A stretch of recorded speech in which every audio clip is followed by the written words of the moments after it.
All right, welcome to those who are joining. We're going to give people just a few more minutes, just to give them a little bit more of a chance to join before we start. Just FYI, we are recording this, so for those who join a little bit later on or who can't join until later, we have a recording available for them as well. You can also share this recording with other people who you think it might be useful to.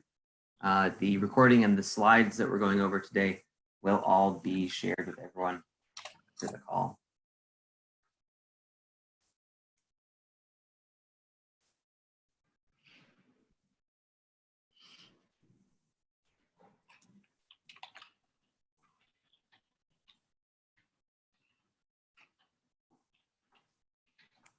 All right, I think we're going to get started.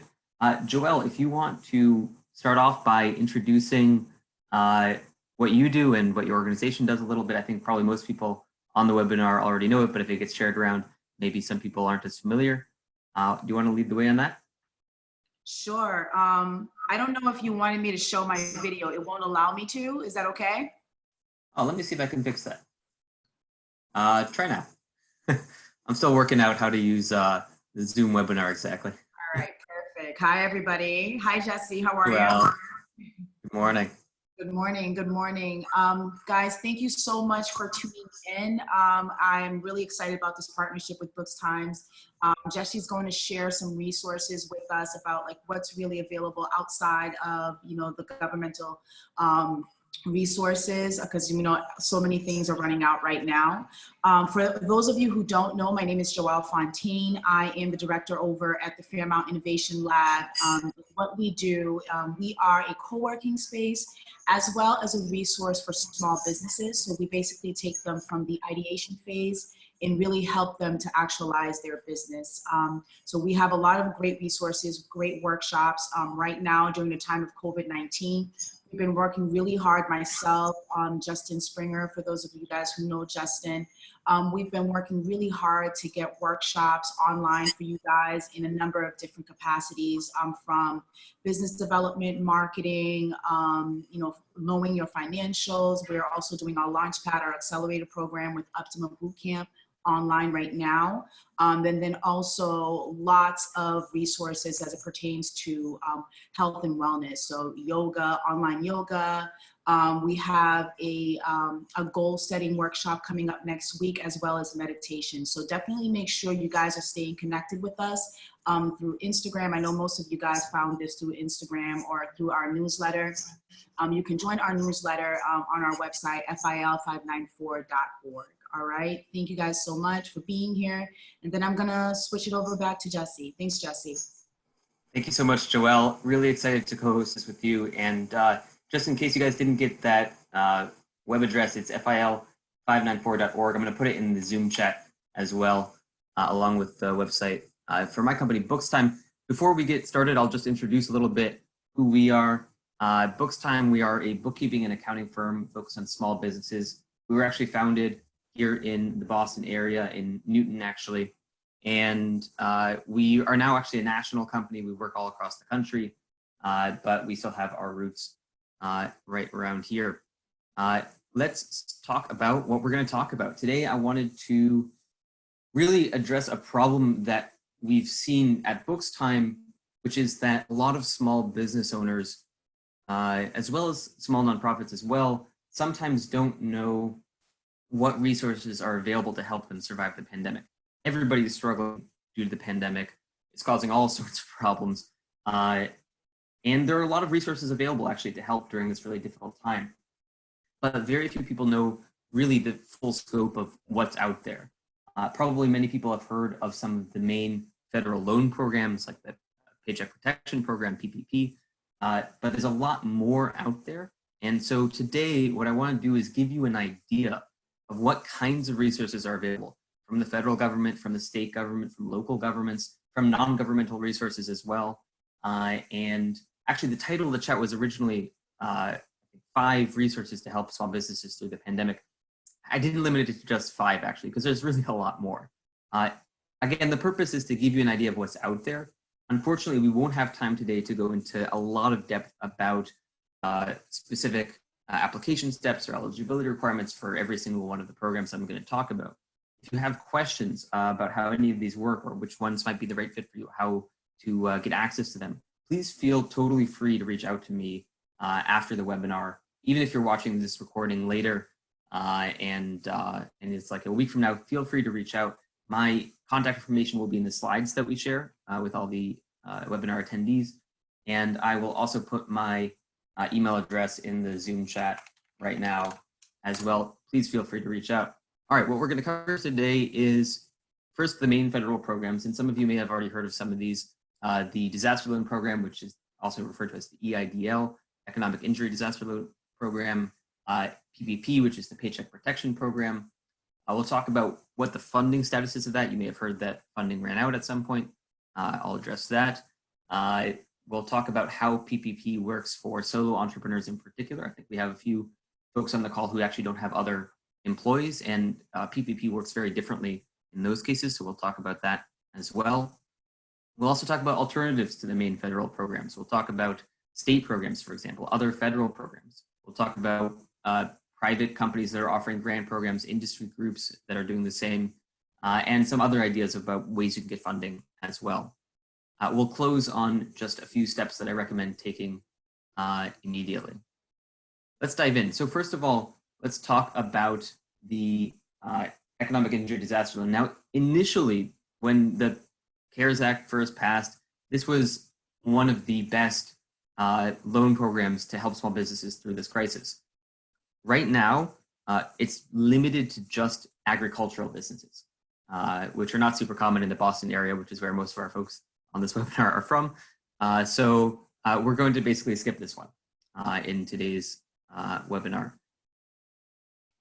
We have also the PPP program. The PPP program, yeah, I had this comparison slide comparing it to the disaster loan.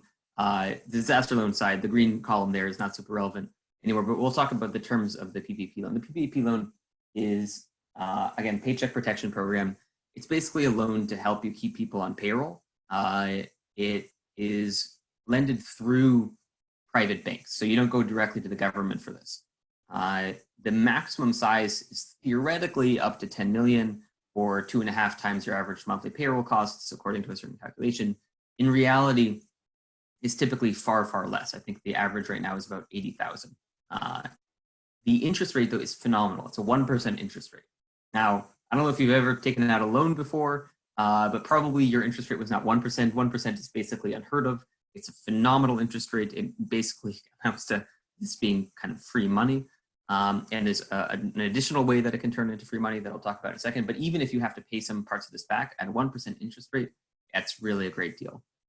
The term is up to 2 years. You don't get penalized for paying back early, by the way. The first payment, depending on certain conditions, is due after the first 6 to 12 months. But no matter what, you don't have to pay anything in the first 6 months, which is really helpful for businesses in crisis. This can be used only for specific things, though. So it can only be used for payroll costs, which is defined kind of broadly. It includes benefits. It's not just cash compensation. And mortgage, interest, rent, utilities.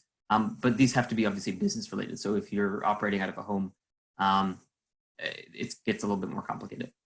You don't need to put down any collateral. There's no personal guarantee required. You're not personally liable if you're taking it out for the business.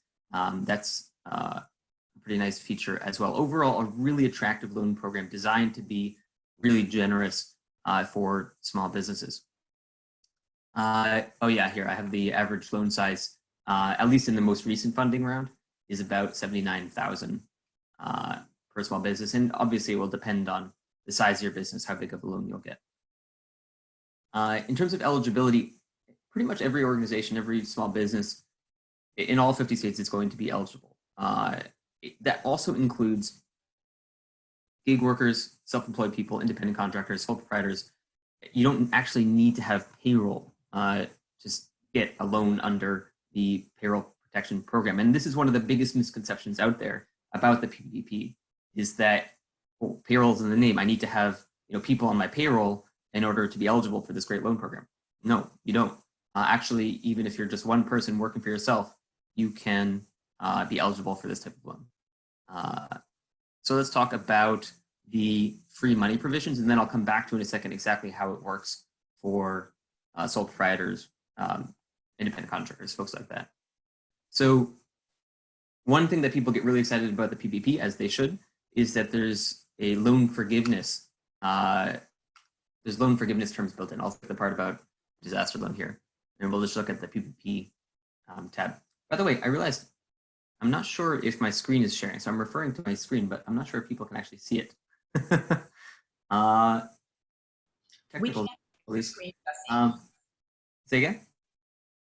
We can't see your screen.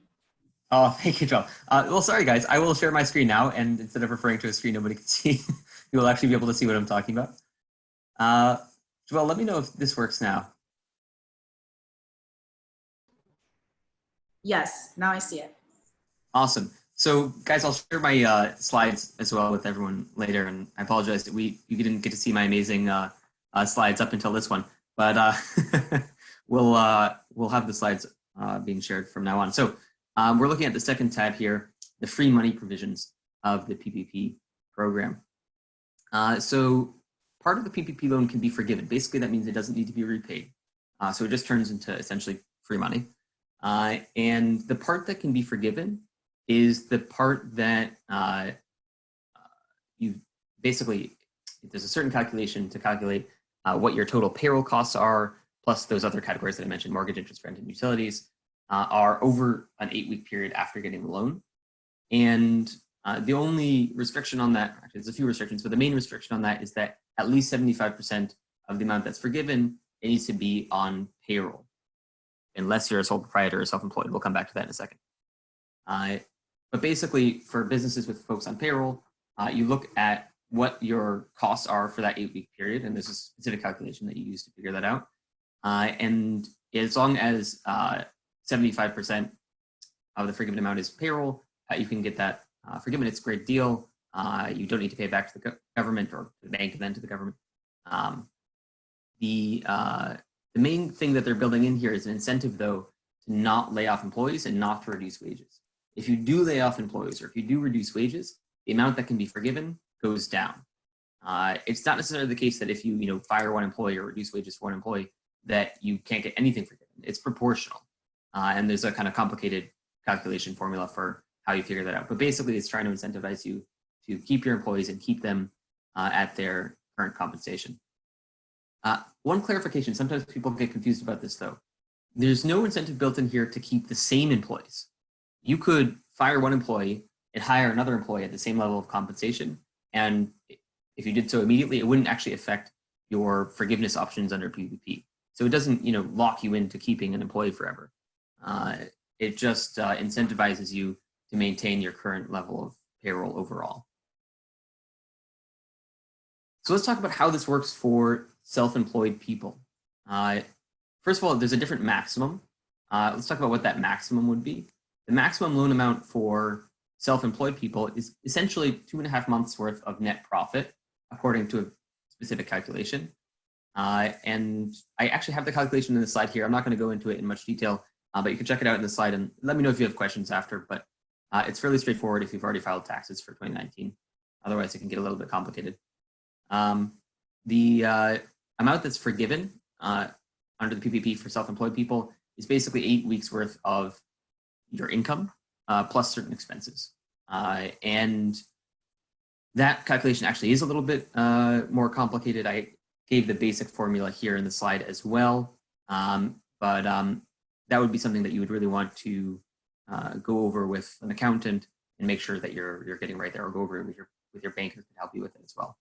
In general, the PPP loans, again, they're being processed by private banks. So the people who you would be applying with to get these loans, you're not going directly to the government, you're going to your local bank and talking to the small business banker there and asking if they can process a PPP loan for you. Not all banks are currently processing PPP loans.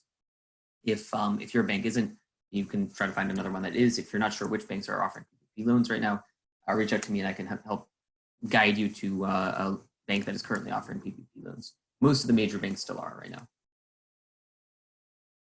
now. So let's talk about kind of a more simplified version of this. This was all the calculation steps in this slide about how you can figure out what your maximum is and how much you can get forgiven.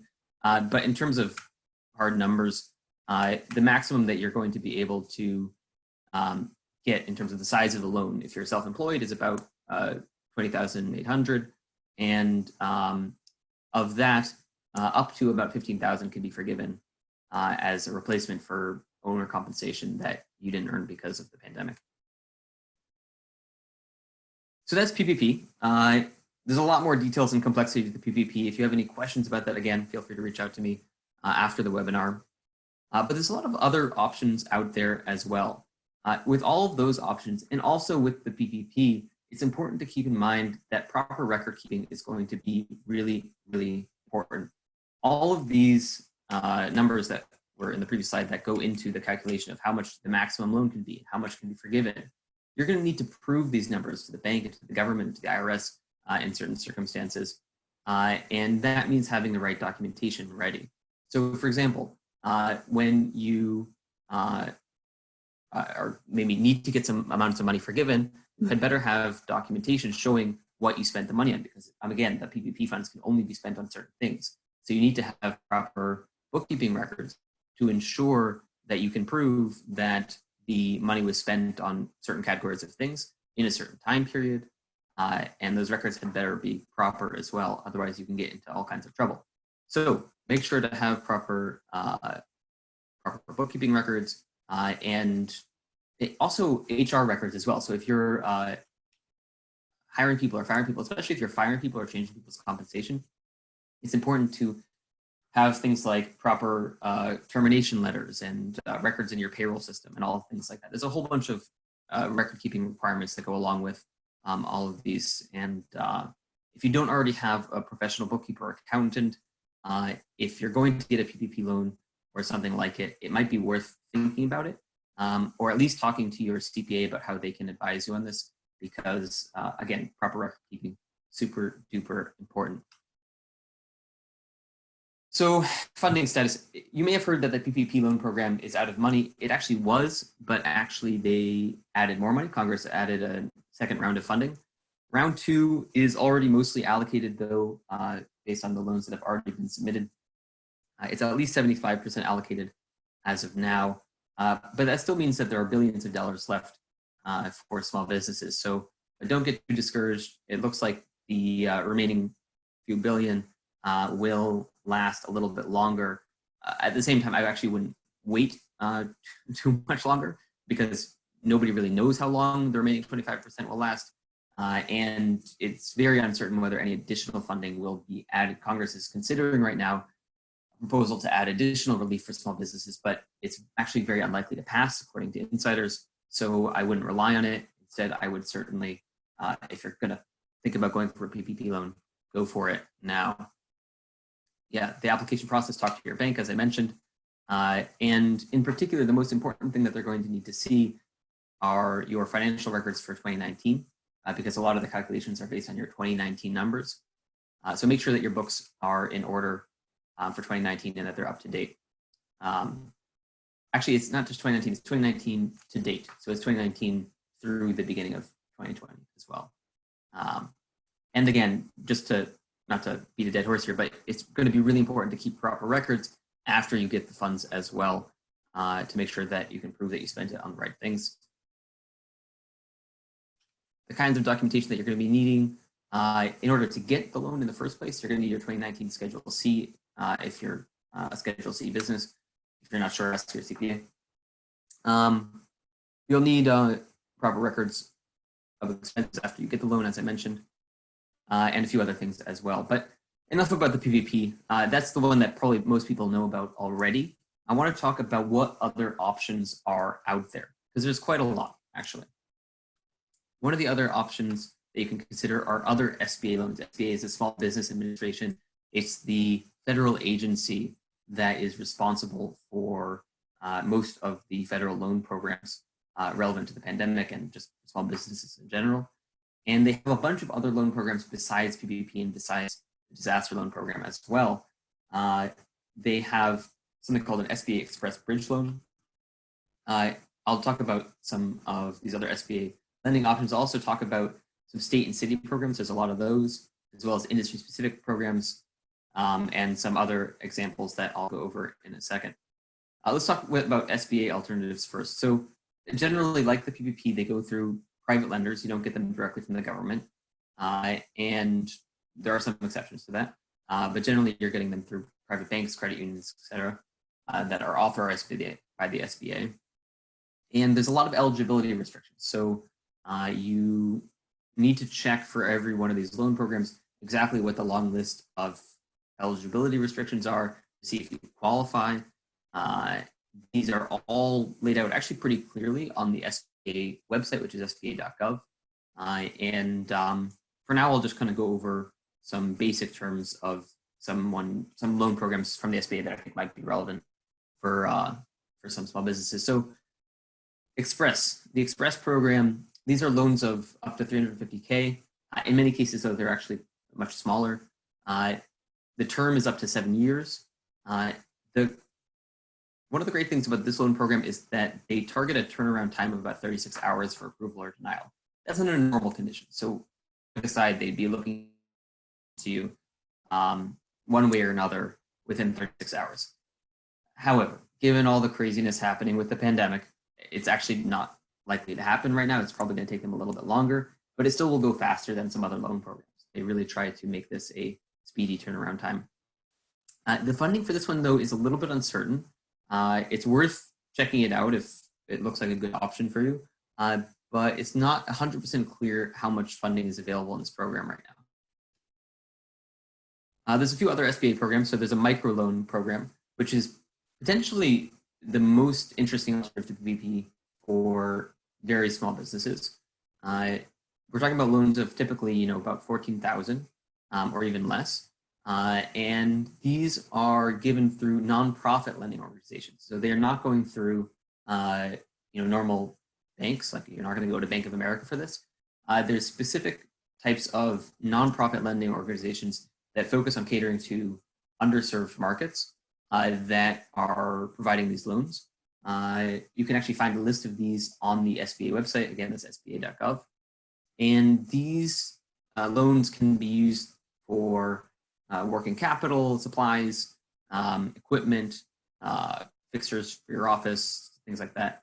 You can't buy real estate with it is one of the common questions about that one. But for all those other categories, you can spend money on those categories.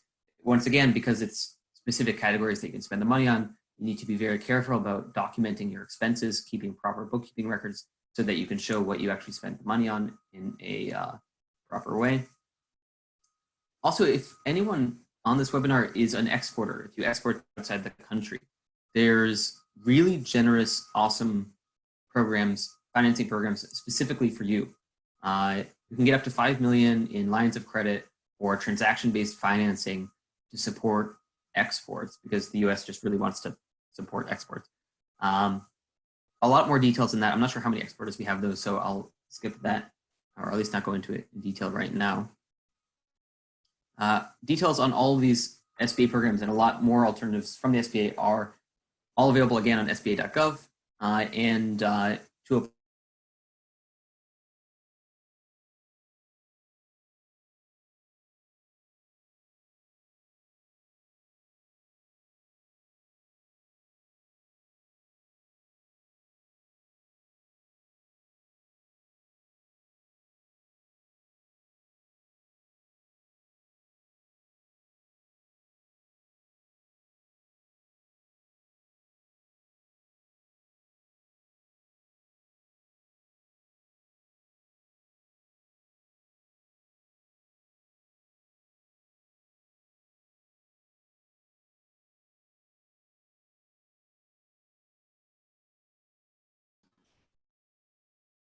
Jesse, we lost you.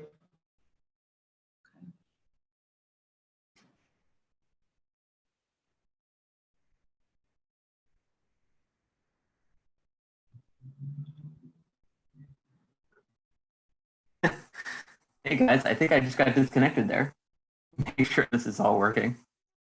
Man, it's a tech nightmare today. Didn't see my slides, then I got dropped off. Just make sure that This is working. Hey, Joelle, can you hear me? I can hear you, yes. Awesome. So I'll pick up where I left off there. Sorry about that, guys. So here we were talking about SBA alternatives, and we were mentioning that if you want to see other SBA programs, you can check out the SBA website. And I wanted to just talk briefly about other federal programs that are available. Mainly the other kinds of federal benefits that you want to look into are tax relief. Tax relief from the IRS, there's a lot of complicated types of tax credits, and you can defer payment of certain taxes and all sorts of things like that. I won't go into too much detail about that. All I'll say for now is if you have a tax accountant, if you have a CPA, go talk to them, get them to tell you what types of tax relief might be relevant to you. There's very likely at least 2 or 3 things that are probably relevant for you that you can save money on taxes because of the programs related to the pandemic. And if you don't have a tax accountant, feel free to reach out to me after the webinar and I can introduce you to one. This is one of those times where it's really helpful to have one. Yeah. So let me talk about some state level programs as well. We talked about federal programs, let's talk about state level programs. So there's a special kind of unemployment benefit that could be really interesting to businesses in a particular situation. So if you are having trouble keeping people on payroll, but you don't want to fully fire them, you just don't really have enough work for them to keep them full time. What you can do is move them to part-time or pay them a bit less and have basically the government, the state government, pick up the tab on like partial unemployment is basically the concept. So they can contribute some unemployment income to the employee while you're still employing them just on a reduced basis. And this is called the work share program. It's really interesting. You should look into it. The link is in the slide here. There's also some Massachusetts level tax relief. They're waiving or deferring some late penalties. So if you pay late or file late, they're going to be a little bit lenient about this. But you should look into the specific terms because it depends on a few conditions. Link is also in the slide. There's also something called the Empowerment Grant for small businesses. Now, these are grants for small businesses in certain cities in Massachusetts with under 5 million in revenue. You have to be in what's called a gateway city. There's a specific list of what counts as a gateway city on the Empowerment Grant website, which is linked to here. You also have to be at least 1 year old as a business. And they're generally looking to give these grants to business owners who are business owners of color, women-owned businesses, and other types of potentially underserved communities. That's the kind of concept behind the Empowerment Grant. One of the lesser known catches, so to speak, of the Empowerment Grant is that they're probably also going to want you to participate in some like marketing basically for the state. If you get the grant, they want you to be in a video or something saying about how great it is. But honestly, it's actually still not a bad deal. It's like not such a big cost to bear for a bunch of free money from the state. So there's that. Industry specific grant money. So there's free money from all sorts of other sources as well available. It's not just governments that are offering this. There's also a bunch of private organizations, nonprofits, professional groups, even businesses that are offering grants for small businesses.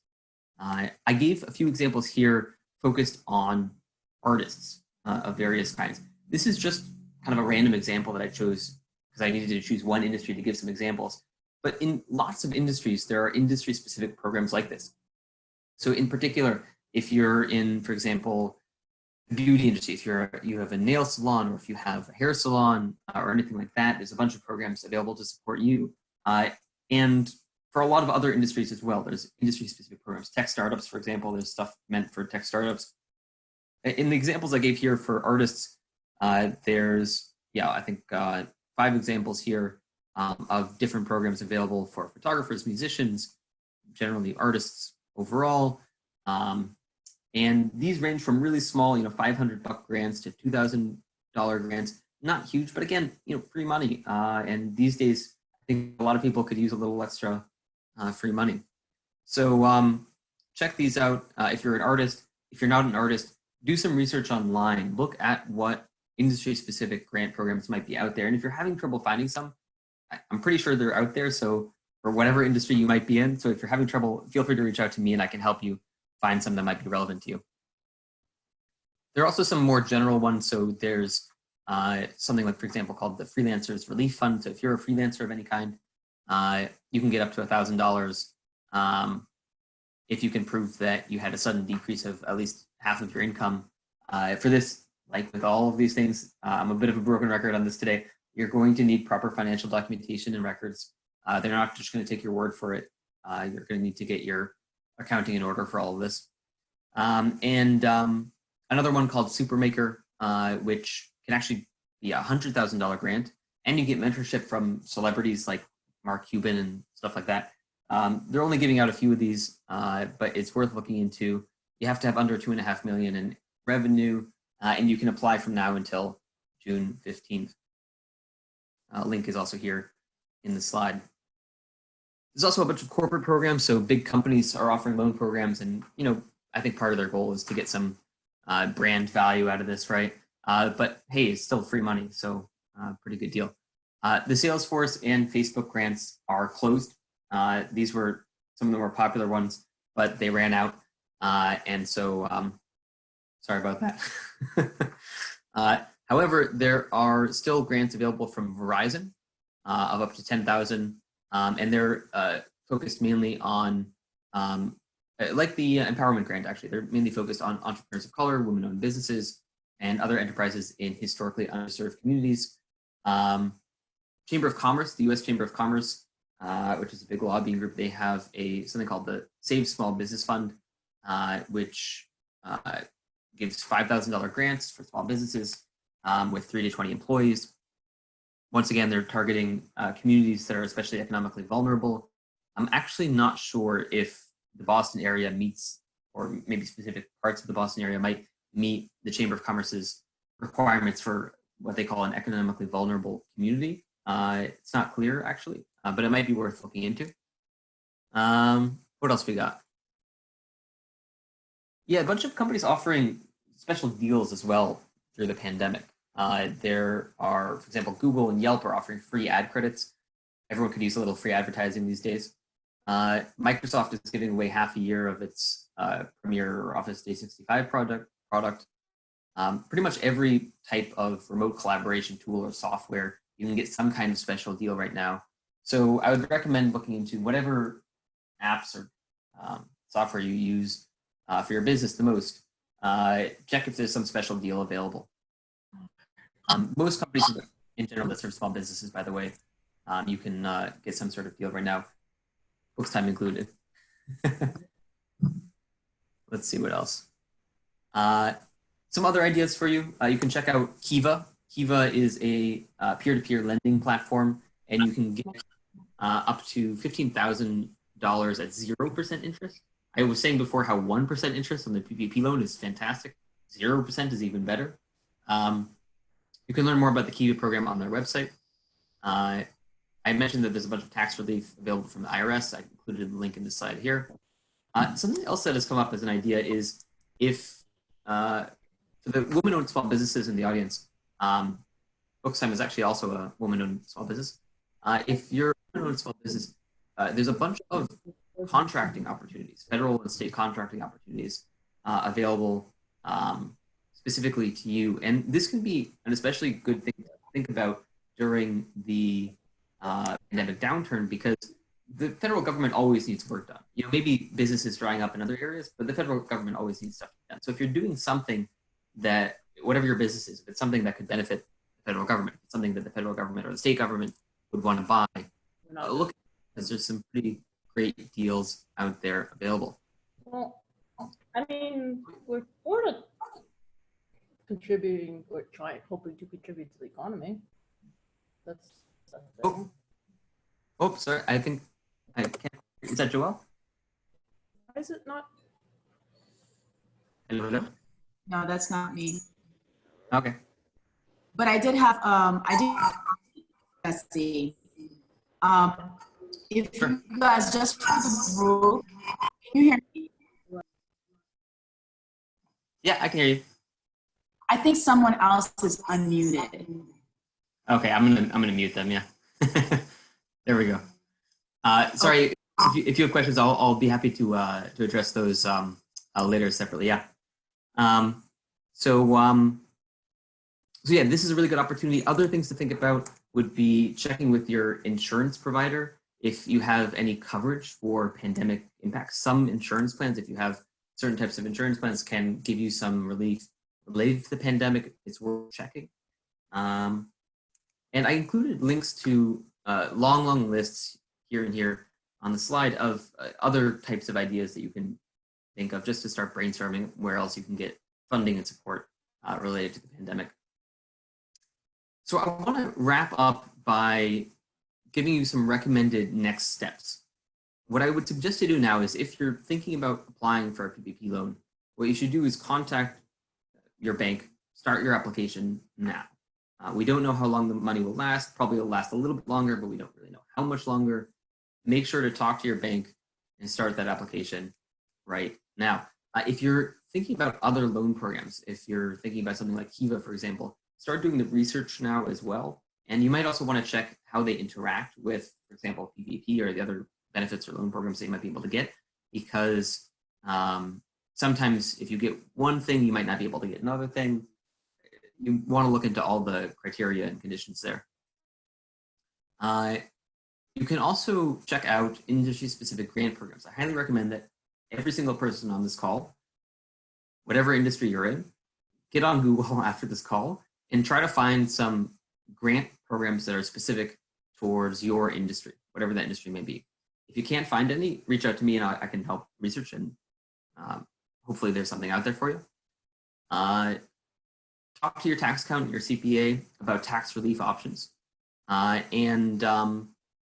Generally also check if there are any discounts available on the kinds of products and services that you use the most. Again, providers of products and services to small businesses are doing different kinds of discounts and things right now to help small businesses through this really challenging time. And that's really all I have for you for now. I am happy to answer more questions. My contact information is up here. The slides and the recording will be shared with everyone after the call. Feel free to share these around with other folks who you think might find it helpful. The last thing I'll say is, look, this is a really difficult time for everybody, but especially for small businesses. When you've spent a long time building something up only to see the already difficult challenge of building a business get even more difficult thanks to this pandemic, this crazy thing outside of our control, it can be really frustrating. The good news is that there's a lot of help available. It can be a little bit complicated though to figure out how to take advantage of it. That's what folks like us are here for at BooksTime. We're happy to advise and give tips on this. Right now, we're not charging anything for that. It's just something we're doing to help give back to the community. So yeah, we're really happy to help. Please reach out if you'd like any advice. And I think that's all we have for today. I'll leave it at that. Thank you for joining. Can I add a couple of things before you go? Oh yeah, absolutely. First of all, thank you. This was great information. So I wanted to say, one, if you guys are thinking about applying for the Kiva loan, we have, can you guys hear me? It says my connection is unstable. Yeah, I can hear you. Okay.